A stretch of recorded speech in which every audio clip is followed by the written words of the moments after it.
Olá pessoal, eu resolvi um exercício para vocês da folha 9, exercício 1 da folha 9, para a gente ver o conceito do detalhe de peças com furos. Isso nós não havíamos falado ainda na última aula, é um detalhezinho novo aí, mas que vai ser importante para vocês resolverem os exercícios das páginas 9 e 10.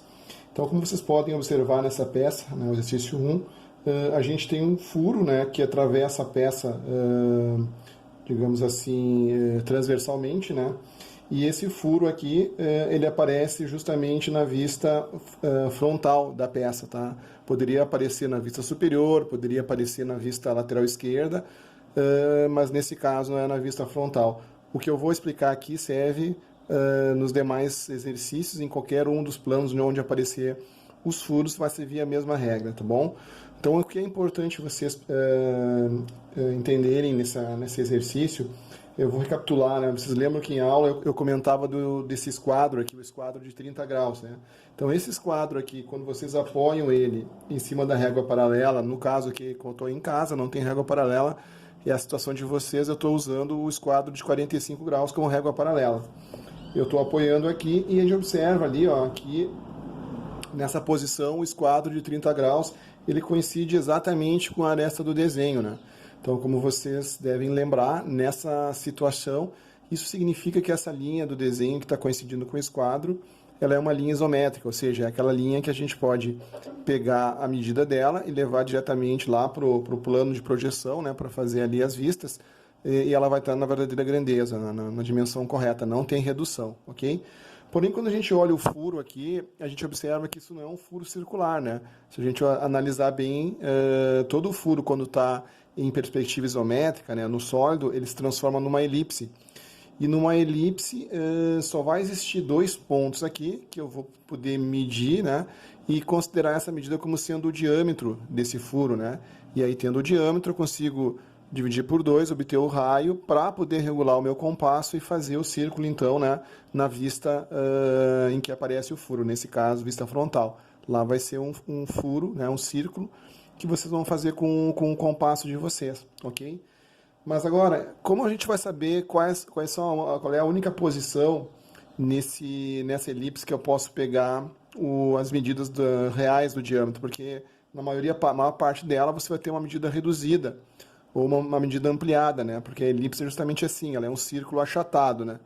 Então, a maneira correta de fazer isso é a gente posicionar o esquadro de 30 graus, né? Ainda levando ele apoiado pela régua paralela, e levar o esquadro até em que a hipotenusa do esquadro tangencie um dos pontos da elipse, ok? No caso aqui eu vou fazer com a canetinha, vou marcar aqui, o grafite tentei fazer, ficou muito fraco, vou fazer com a caneta mesmo, né? Para bagunçar um pouco o sólido, mas é importante que vocês entendam o procedimento, ok? Então eu vou fazer uma linha tangente aqui, na parte de baixo, ou seja, aquela linha que eu fiz lá, ela tangenciou a minha elipse. Vou fazer o mesmo lá na parte de cima.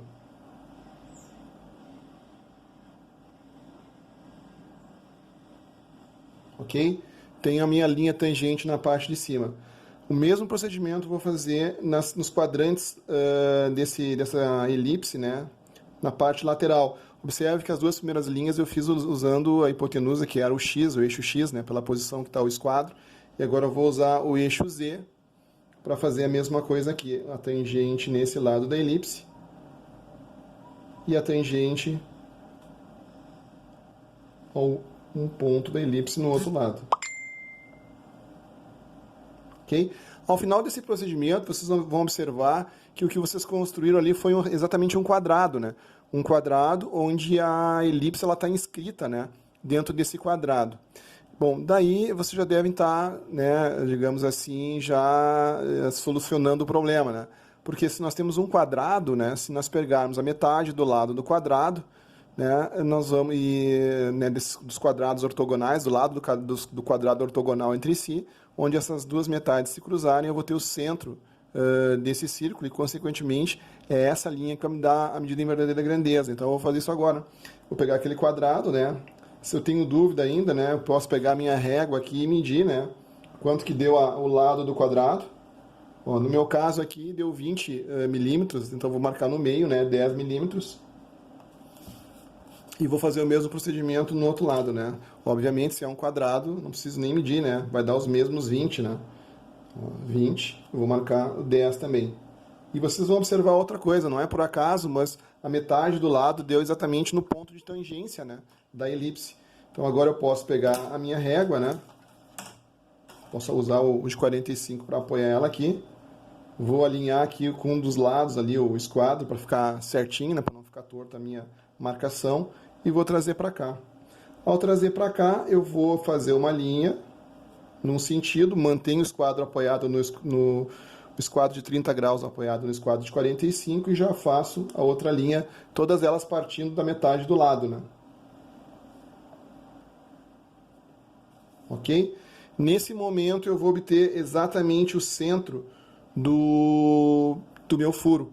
E é somente nessas duas linhas que se cortaram, dando origem ao centro, que vão estar as medidas em verdadeira grandeza. Qualquer outra medida que eu pegasse fora disso aqui, eu não teria o diâmetro, né? Eu teria algo que eu consideraria como sendo raio, mas estaria errado. Então agora eu posso medir qualquer um desses 4 segmentos que eu vou ter a medida do raio. É essa medida que eu vou regular o compasso para trazer para cá, ok? Então agora fica bem mais fácil, né? Então o que acontece? Eu posso começar com as linhas isométricas da minha peça e deixar para fazer o furo por último, né? Então eu vou vir aqui, vou pegar a maior medida em X, vou marcar aqui, né? Como a gente fazia em aula, marcou a maior medida de X, né? Essa seria a terceira etapa, vocês lembram? A primeira etapa seria vir aqui e identificar os eixos, né? X, Y, X, Z e Y, né? A segunda etapa é traçar os planos de projeção ortogonal, a segunda etapa, perdão, e a terceira é pegar as medidas em bruto, né? Vou pegar o maior X, e aí vou fazer uma linha aqui, fazer fraquinha, não esqueça que eu estou desenhando com caneta, não vou conseguir apagar depois, né? Só vou poder fortalecer o traçado. Vou pegar a maior altura em Z,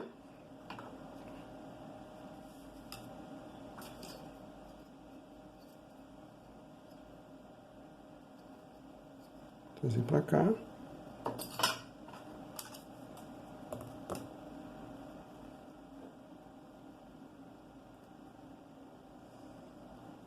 E vou pegar a minha maior largura aqui em Y, né? E vou marcar aqui sobre Y, a mesma medida aqui.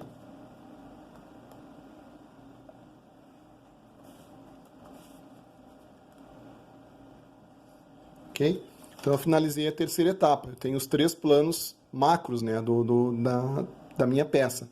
E agora, como eu já tinha lá, digamos assim, a informação do centro, eu só tenho que prolongar com o esquadro, né, em Z até cortar aqui a parte de baixo da peça, que é o eixo Y. Então aqui eu vou ter, perdão, o eixo X, né, aqui eu vou ter o X do centro, né, e a mesma coisa aqui, eu prolongo essa lateral aqui até cortar o eixo de Z, e eu vou ter aqui então o Z do centro, ok? Então aqui eu tenho o X do centro, que eu prolonguei lá a linha, né, a partir do centro até encontrar lá a linha de X, e lá a mesma coisa eu fiz, eu prolonguei a linha Z até cortar o eixo Z. Então eu tenho o Z do centro e o X do centro. Pego as medidas diretamente aqui e transfiro para cá. Então aqui eu vou ter marcado o Z do centro e aqui eu vou ter marcado o X do centro. Então eu vou levar umas linhazinhas fraquinhas, né, aquelas linhas de divisão, né, a partir do X do centro e a partir do Z do centro também para os dois lados. Vou fazer isso aí, ok? Então aqui onde eu encontrei o centro, eu vou organizar o meu compasso, eu vou fazer a mão livre, porque eu estou sem meu compasso aqui. Vocês vão fazer com o compasso, ponta seca no centro, e aí vocês vão ter aqui em verdadeira grandeza uma circunferência, né? Não mais uma elipse, mas uma real circunferência, ok? Não esqueçam o seguinte, essa circunferência representa um furo. Então, quando o furo atravessa a peça fora a fora, e vocês olham de cima, né? Olhando essa peça aqui de cima para baixo, eu sei que as paredes do furo cortam a peça, mas eu não consigo enxergar. Então aqui o que eu vou fazer? Eu vou posicionar o meu esquadro aqui, mais uma vez tangente ao círculo, né? E na vista superior eu vou fazer uma linha tracejada, né? Representando as laterais do círculo. A mesma coisa na outra tangência aqui do furo. E aqui vai a minha linha tracejada, ok? Então eu tenho aqui linhas tracejadas representando o furo visto de cima. De lado é a mesma coisa, eu vou posicionar aqui o esquadro tangente ao furo, né, tangente aqui, e na vista lateral eu vou fazer mais uma vez as minhas linhas tracejadas. Eu sei que elas existem no interior da peça, o furo, essa linha, né, da lateral do furo, mas eu não enxergo, né? Mas eu preciso representar dessa vez, ok? Para concluir esse exercício, eu preciso determinar uma marcação de centro, ou seja, aquele furo que eu fiz ali, né, na minha vista frontal, ele tem um centro ali, né? Então esse centro eu faço, a partir do centro eu faço um sinalzinho de mais passando pelo centro, ok? Essa seria a minha marcação de centro. E depois eu preciso fazer linhas de centro, que é a partir dessa marcação do centro, eu vou marcar um pontinho e eu vou levar uma linha até sair fora, passando um pouquinho da lateral do meu furo. Mesma coisa para o outro lado, um pontinho e uma linha saindo um pouco para fora, para cima, mesma coisa, né? Nos 4 quadrantes vai essa marcação de centro e a linha de centro, ok? Então, voltando aqui por desenho, eu vou marcar ali o maisinho no meio, né? Marcando o centro, o maisinho ali. Vou marcar um pontinho e a linha saindo um pouquinho da aresta do furo. Mais um ponto, sai a linha. Um ponto, sai a linha. Um pontinho, sai a linha.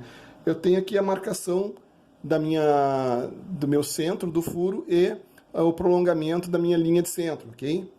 Na vista superior, eu preciso fazer a mesma coisa. Eu preciso marcar... Eu não vou ter a marca do centro, porque eu estou olhando a lateral do furo, mas eu preciso ter uma linha de centro, que é uma linha que sai, passa um pouquinho da borda do desenho, você coloca um ponto e também sai na parte de baixo. Na lateral esquerda, a mesma coisa. Nós vamos colocar uma linha, um ponto e uma linha, representando o eixo, né? O eixo de centro aí, ok? Eu não sei, em função do vídeo, das condições que eu estou gravando, se isso fica perfeitamente visível, né? Então aqui eu fiz uma linha, um eixo, né? Que é uma linha, ela passa um pouco da borda do desenho, um ponto no centro e vai para cima. Na lateral esquerda também, essa linha ela começa fora, avança um pouquinho, um pontinho, avança, então ela representa a linha central, o eixo central do furo. E na vista frontal, primeiro a marquinha de centro, um pontinho e as linhas de centro saindo em direção aos 4 quadrantes. Ok? Essa seria a solução do desenho para esse exercício, ok? Eu vou salvar esse vídeo e vou disponibilizar para vocês lá no Black, para vocês poderem então acompanhar aí, ok? Até mais.